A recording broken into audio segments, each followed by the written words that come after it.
Hello दोस्तों, zero lab में आपका एक बार फिर से स्वागत है। आज के वीडियो में हम लोग ये एक AC DC LED bulb repair करना सीखेंगे। सबसे पहले मैं आपको इसको टेस्ट करके दिखा देता हूँ कि ये बल्ब जो है पूरी तरह से डेड है। और अब हम इसे रिपेयर करने के लिए सबसे पहले इसका डिफ्यूज़र जो है इसे खोलते हैं।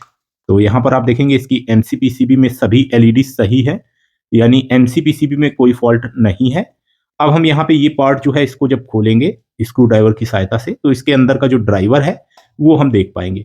तो यहाँ पर इस तरह से मैंने इसे खोल दिया है। अंदर आप देखेंगे काफ़ी सारा कार्बन जो है लगा हुआ है, चूँकि इसमें कंपोनेंट जो है वो जल गए हैं। और यहाँ पर कंपोनेंट ब्लास्ट होने की वजह से कार्बन जो है ये भी आप देख पाएंगे। तो इसको रिपेयर करने के लिए हमें क्या करना होगा कि इसकी जो पीसीबी है, इससे जहाँ पे स्क्रू लगे हैं इनको अनस्क्रू करके और खोलना होगा। ये 3 स्क्रू इसमें लगे हुए हैं, इनको हम स्क्रू ड्राइवर की सहायता से खोल लेते हैं। यहाँ पर आप देख पाएंगे इस तरह से मैंने इसके स्क्रू जो है उन्हें खोल दिया है और इसका ड्राइवर जो है हमने निकाल लिया है। अब हमें सबसे पहले मैनुअली ही यहाँ पर कोई भी सर्किट जब हम रिपेयर करते हैं तो उसे अच्छे से देखना होता है कि उसमें कौन-कौन से कंपोनेंट जो है खराब हैं। तो यहाँ पर हमें, अगर हम सर्किट को देखते हैं तो केवल एमओवी और फ्यूजिबल रेजिस्टेंस ही जली दिख रही हैं।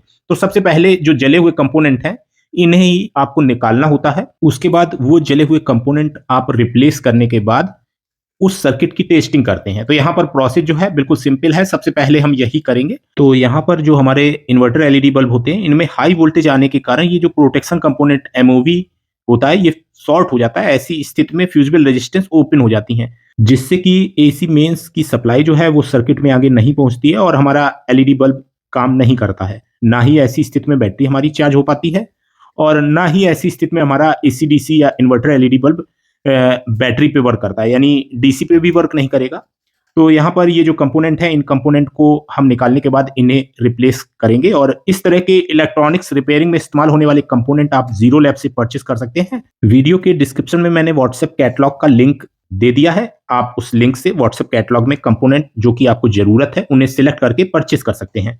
तो यहाँ पर इस सर्किट में अब हम जो जले हुए कंपोनेंट हैं उन्हें रिप्लेस करने वाले हैं। उससे पहले हमें ट्रैक के जो होल हैं उन्हें क्लियर करना होगा। तो ये होल हम क्लियर करेंगे और इसके बाद जो कंपोनेंट हमारे खराब थे उनको रिप्लेस करेंगे।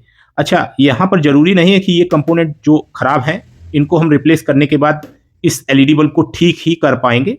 हो सकता है इसमें आगे और भी कंपोनेंट खराब हों। तो चलिए देखते हैं। पहले हम ये कंपोनेंट जो है इन्हें लगा के और टेस्टिंग करेंगे। तो यहाँ पर एमओवी जो है इस तरह से मैंने प्लेस कर दिया है और इसी तरह से दूसरे जो कंपोनेंट हैं उनके भी होल हमें क्लियर कर लेने हैं।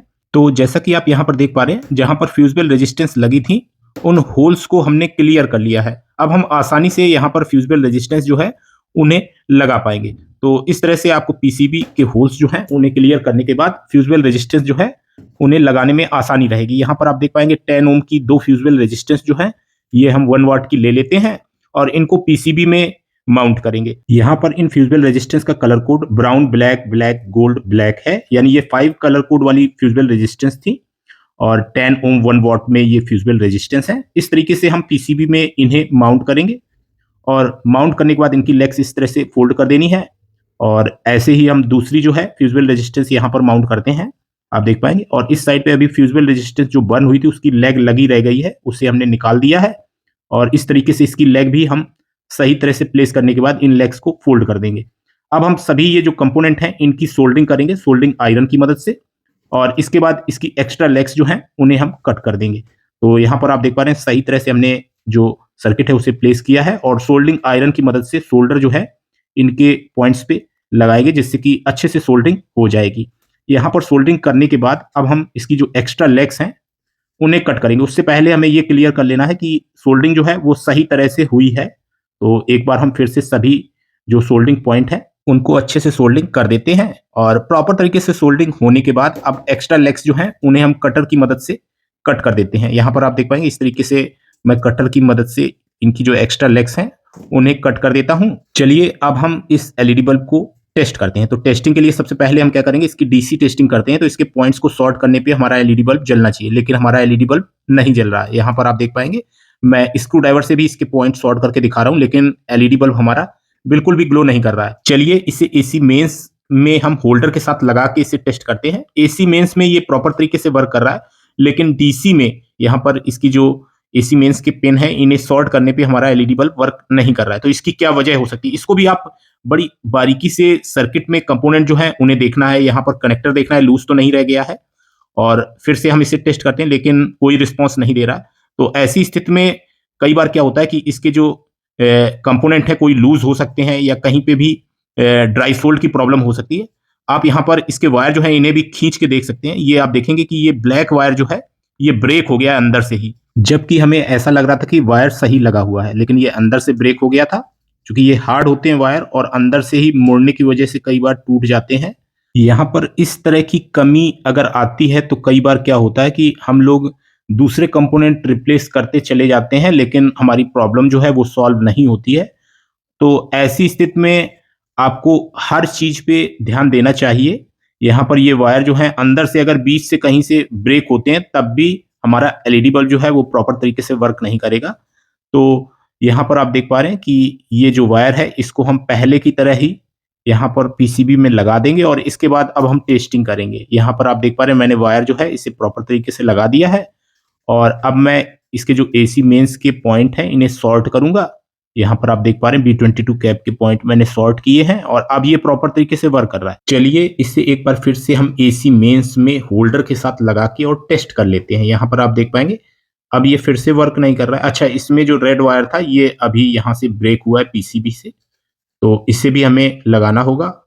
और ये वायर जो है कई बार मुड़ने की वजह से ऐसी कंडीशन आ जाती है कि वहां पर कई सारे वायर्स होते हैं वो ब्रेक हो जाते हैं, एक आध वायर लगा रह जाता है और वो भी जब हम उसे रिपेयरिंग करते हैं ऐसी स्थिति में मुड़ने की वजह से ब्रेक हो जाता है। तो यहाँ पर आप देख पा रहे हैं मैंने सभी वायर जो है उन्हें प्रॉपर तरीके से लगा दिया है और अब हम फाइनल टेस्टिंग जो है वो करने वाले हैं। तो यहाँ पर सबसे पहले हम डीसी में टेस्टिंग कर लेते हैं। एलईडी बल्ब प्रॉपर तरीके से वर्क कर रहा है। अब हम एसी में भी इसकी टेस्टिंग कर लेते हैं। यहाँ पर आप देख पा रहे हैं एसी में भी ये प्रॉपर तरीके से वर्क कर रहा है। तो अब हम इसे पहले की तरह फिक्स कर देंगे। यहाँ पर स्क्रू की सहायता से हमें इसे फिक्स करना है और जिसके बाद फाइनल टेस्टिंग जो है वो अब हम करेंगे। तो इस तरह के जो इन्वर्टर एलईडी बल्ब हैं इन पे मैंने कई सारे वीडियो अपलोड किए हैं, सर्किट डायग्राम को भी एक्सप्लेन किया है और आपको उन सभी वीडियोस का लिंक वीडियो के डिस्क्रिप्शन में मिल जाएगा। और आप अगर इलेक्ट्रॉनिक्स रिपेयरिंग में इस्तेमाल होने वाले कंपोनेंट्स परचेस करना चाहते हैं तो वीडियो के डिस्क्रिप्शन में मैंने व्हाट्सएप कैटलॉग लिंक जो है वहां पर दी हुई है। आप वहां से अपने जरूरत के अनुसार कंपोनेंट सिलेक्ट करके और जीरो लैब द्वारा परचेस कर सकते हैं। तो इस तरह से आप इन्वर्टर एलईडी बल्ब या एसी-डीसी एलईडी बल्ब की रिपेयरिंग जो है बड़ी आसानी से कर सकते हैं। उम्मीद करता हूं ये वीडियो जो है आपके लिए काफी ज्यादा हेल्पफुल रहेगा। तो आज की वीडियो में इतना ही। Thanks for watching. Have a nice day.